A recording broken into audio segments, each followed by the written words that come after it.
body. I thought I would just quickly start this video with a life update. So last Monday, which was the day after the Ballarat Marathon, I had a little day surgery just to get the mole on my left cheek removed. Nothing bad, just something that the doctor recommended I do. It was all precautionary. It all went smoothly. But basically what that means is that I am now on 2 to 3 weeks of no strenuous exercise. So no running, no gym, no cycling, nothing like that. And it also means I can't go in the water, so no swimming for 6 weeks.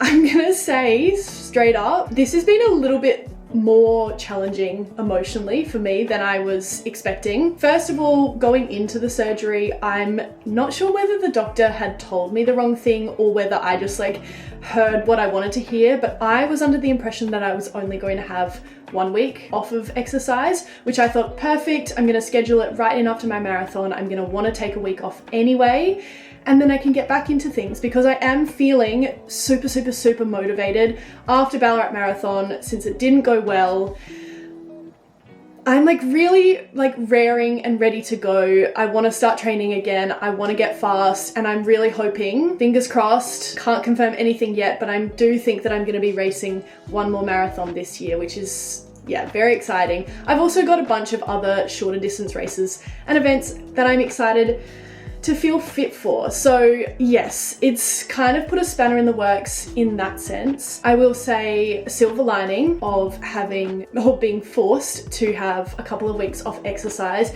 is that my calf and leg has completely settled down post-marathon, which is amazing. Like, I definitely know that my body needed a good rest. And sometimes you need to be forced by other people because I just love running so much, and I think that sometimes that can cloud my judgment, and I know I'm not the only person who does that. I'm definitely a big advocate for resting when your body needs rest and resting when your mind and soul need a rest.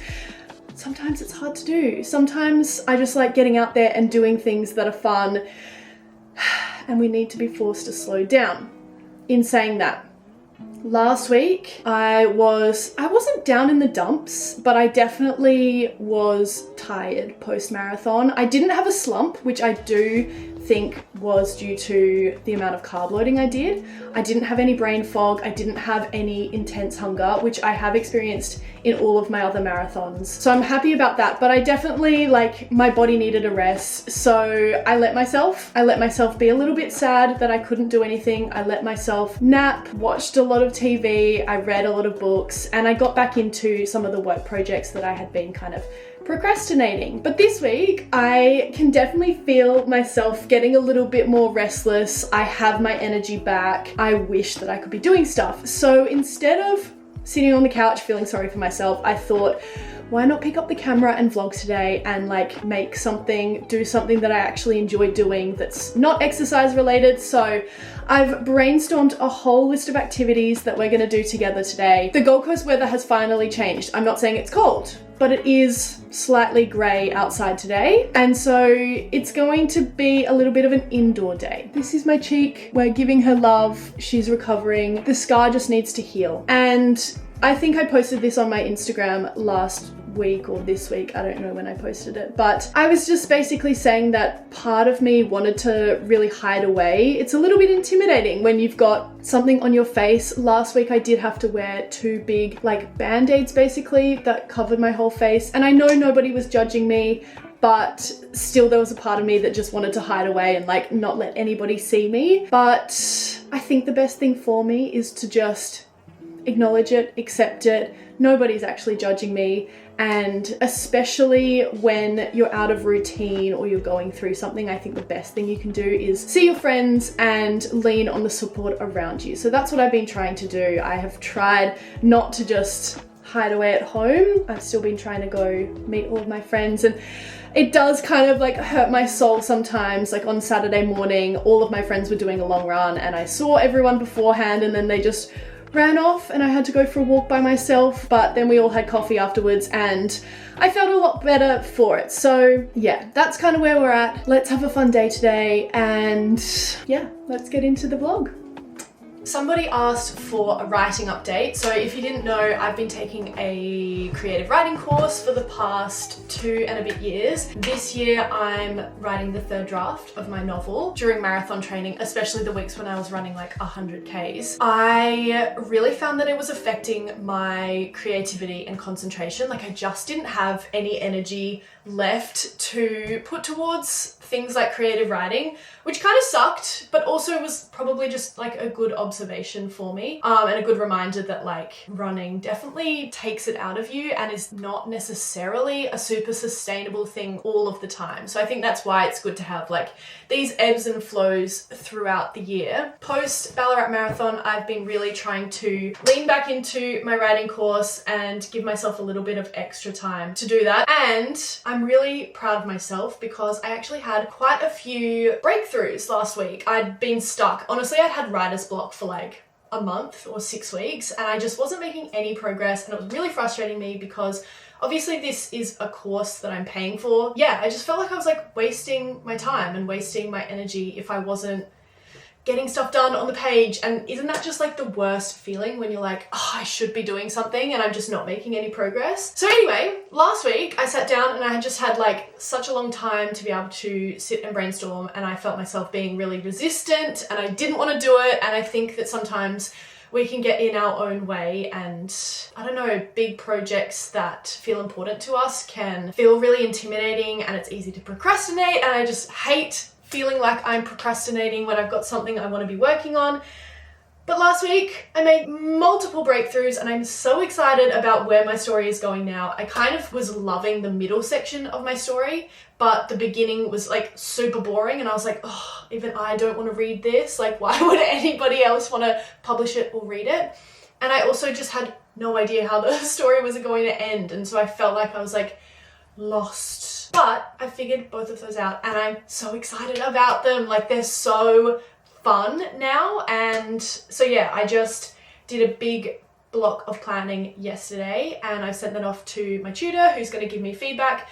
So I'm hoping I'm going to be able to work on that today. But yes, that's my writing update. It's so much fun. Also, one of my part-time jobs is that I'm a tutor for that course as well, which has been so much fun because I feel like since I quit teaching, I really miss using those skills, but I definitely didn't want to go back to school. So being a creative writing tutor, and it's all online, all on my laptop, really fits into my lifestyle, but it also makes me feel useful and I feel like I'm learning a lot from it. So that's been really fun. So those are my first tasks for today, and then maybe we'll go do some baking. Okay, you guys, I'm gonna make banana bread. I'm using the recipe from Recipe Tin Eats. I really don't do much baking, so this is feeling very much like I'm on a sleepover with you guys and we're spending some quality time together. I've just got all my ingredients out. Look at these bananas. They've been sitting in the fridge. They definitely need using today. I won't tell you all the ingredients, I'll just let you guys watch because I'll link the recipe down below for you guys. But I did find, I was about to say I found some white chocolate chips, which I was excited to use, but I've just realized that these are past their use by, so might not use those. Anyway, let's make banana bread. Up and leave. Take a lot of courage just to live out your dreams. Bigger picture I could see if I just close. I'm kind of sad I can't find any chocolate chips, but I did find some walnuts. So these are going in. Lead to the future filled with weed. Okay, we're gonna pray that this doesn't overflow in the oven, but time to bake it. Mouth, though I may not know how I just realized I have batter all over my shirt.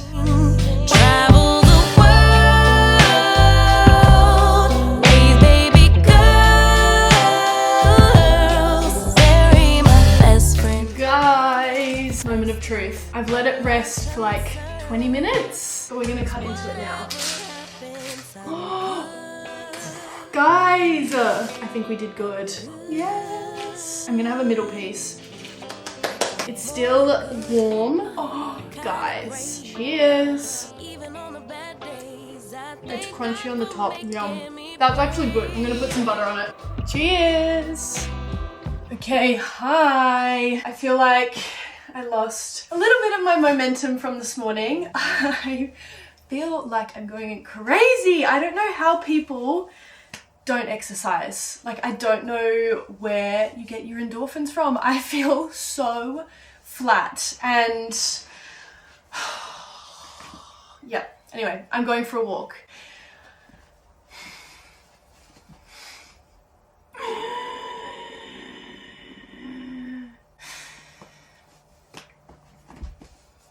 Yeah, that's all I have to say. I'm going for a walk. I need some fresh air. I'm so bored. Okay, bye.